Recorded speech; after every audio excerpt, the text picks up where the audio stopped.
Good evening all of you. అందరూ బాగున్నారా?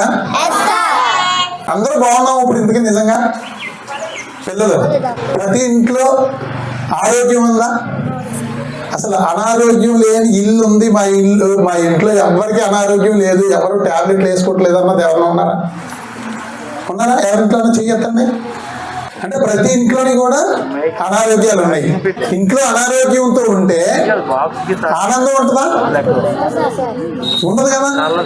ఇప్పుడు అనారోగ్యం ఉండి ఆనందం లేకుండా ఉంటే ఆర్థికంగా అభివృద్ధి ఉంటుందా?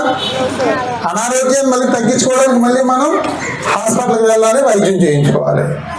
అందుకని గౌరవ ముఖ్యమంత్రి శ్రీ నారా చంద్రబాబు నాయుడు గారు, గౌరవ ఉప ముఖ్యమంత్రి వర్యులు శ్రీ పవన్ కళ్యాణ్ గారు ఆలోచించేది ప్రతి కుటుంబంలో ఆరోగ్యం, ఆనందం, ఆర్థిక అభివృద్ధి. విజన్ 2047 అంటే 2047 సంవత్సరానికి మనకి స్వతంత్రం వచ్చి 100 సంవత్సరాలు అవుతుంది. అప్పటికి ప్రతి కుటుంబంలోని ఆరోగ్యం, ఆనందం, ఆర్థిక అభివృద్ధి కోసం చేసే ప్రణాళికలో భాగంగానే స్వచ్ఛాంధ్రప్రదేశ్, స్వర్ణాంధ్రప్రదేశ్ సాధన. స్వచ్ఛాంధ్రప్రదేశ్ కావాలని చెప్పేసి ముఖ్యమంత్రి గారు, ఉప ముఖ్యమంత్రి గారు పదే చెప్తున్నారు. స్వచ్ఛాంధ్రప్రదేశ్ అవ్వాలంటే అందరూ స్వచ్ఛంగా ఉండాలి.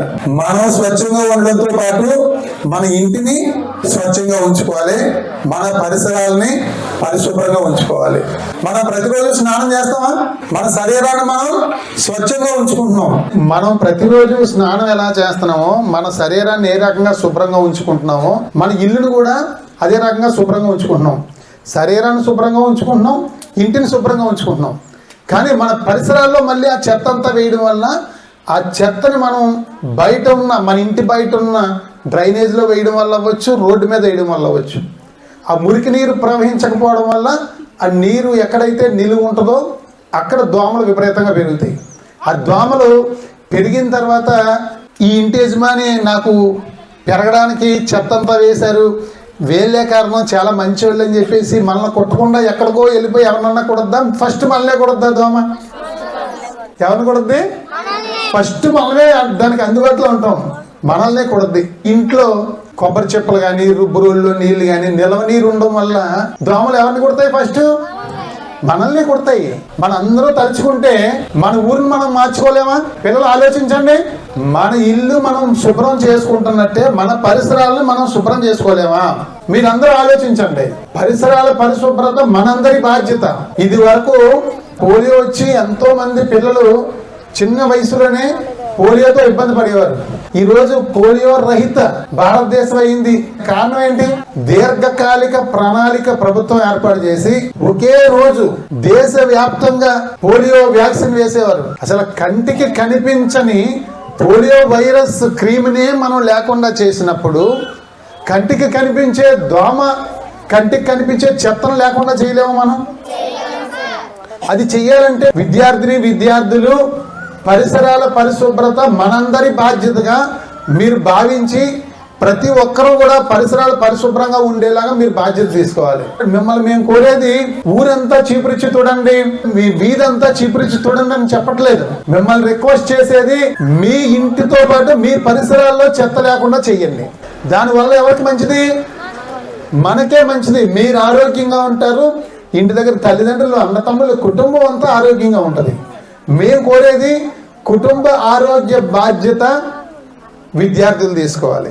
ఎవరింటి దగ్గర అయితే పరిసరాలు పరిశుభ్రంగా ఉంచుకుంటారో అటువంటి పిల్లలందరికీ కూడా రేపు ఆగస్టు 15కి స్వచ్ఛ విద్యార్థులుగా గుర్తించి స్వచ్ఛ విద్యార్థి సర్టిఫికెట్ ఇవ్వడం జరుగుద్ది. మీకు బహుమతి కూడా ఇవ్వడం జరుగుద్ది. మేము కోరేది మీ ఆరోగ్యం బాగుండాలి, మీ కుటుంబ ఆరోగ్యం బాగుండాలి. అప్పుడు ఏమవుద్ది? మనకి ఆర్థికంగా డబ్బులు ఎక్కువ ఖర్చు పెట్టక్కర్లేదు కదా హాస్పిటల్కి. అవునమ్మా? రిక్షాలు వచ్చినప్పుడు తడి పొడి చెత్తలు విడదీసి ఇవ్వాలి. మనం తడి పొడి చెత్తలు కలిపి ఇచ్చేయడం వల్ల ఇక్కడ వీళ్ళు కూడా మనుషులే కదా, వీళ్ళ అన్ని విడదీయడం అంటే చాలా కష్టం. అందుకని పొడి చెత్తని విడదీయాలి. పొడి చెత్త అంటే మట్టిలో కలవని వస్తువులు, కొల్లని వస్తువులు. పొడి చెత్త అంటే ఏంటి?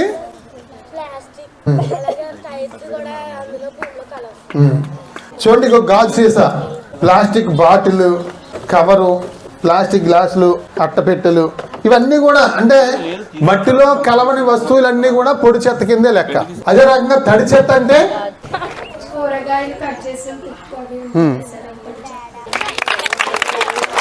వెరీ గుడ్ అమ్మ. తడి చెత్త అంటే భూమిలో కుళ్ళిపోయేవన్నీ తడి చెత్తే. మన ఇంట్లో ఉన్న కూరగాయలు వేస్ట్ కానీ, మన పశువుల దగ్గర నుంచి వచ్చిన పేడ, గడ్డి, చెట్ల నుంచి వచ్చిన ఆకులు, ఇవన్నీ కూడా తడి చెత్త కింద లెక్క. ఈ తడి చెత్త ద్వారా మనం వర్మీ కంపోస్ట్ తయారు చేస్తాం. పొడి చెత్తని అమ్మడం వల్ల కూడా పంచాయతీకి ఆదాయం వస్తుంది, తడి చెత్తని అమ్మడం వల్ల కూడా ఆదాయం వస్తుంది. సరే, ఇంకా ఏమైనా డౌట్స్ ఏమైనా ఉన్నాయా? చాలా చక్కని ప్రశ్న వేసింది. ప్లాస్టిక్ కవరు భూమిలో కలవదు కదండి, చాలా ప్రమాదం కదా అని చెప్పేసి. ప్లాస్టిక్ కవర్ కానీ, ప్లాస్టిక్ గ్లాస్ కానీ, ప్లాస్టిక్ బాటిల్ కానీ ఇవన్నీ కూడా మట్టిలో కలవు. ఇవన్నీ కూడా చాలా చోట్ల దగ్గర పొగెట్టి కాల్చేస్తున్నారు. కాల్చేయడం వల్ల చాలా ప్రమాదం, వాతావరణం పాడయి మనకి క్యాన్సర్ వచ్చే అవకాశాలు కూడా ఎక్కువ ఉన్నాయి. అందుకని తడి పొడి చెత్త విడదీసి ఇక్కడికే పంపించాలి. ఓకేనా పిల్లలు? ప్రతిరోజు మన సర్పంచ్ గారు రిక్షాలు పంపిస్తారు. వీళ్ళందరూ కూడా ప్రతిరోజు రిక్షా వేసుకుని ఇంటికి వస్తుంటారు. తడి పొడి చెత్తను విడదీసి పారిశుద్ధ్య కార్మికులకి మీరు ఇవ్వాలి, హరిత రాయబారికి. జై స్వచ్ఛ భారత్, జై స్వచ్ఛ ఆంధ్రప్రదేశ్, జై స్వచ్ఛ Burugupudi. Master, thank you sir.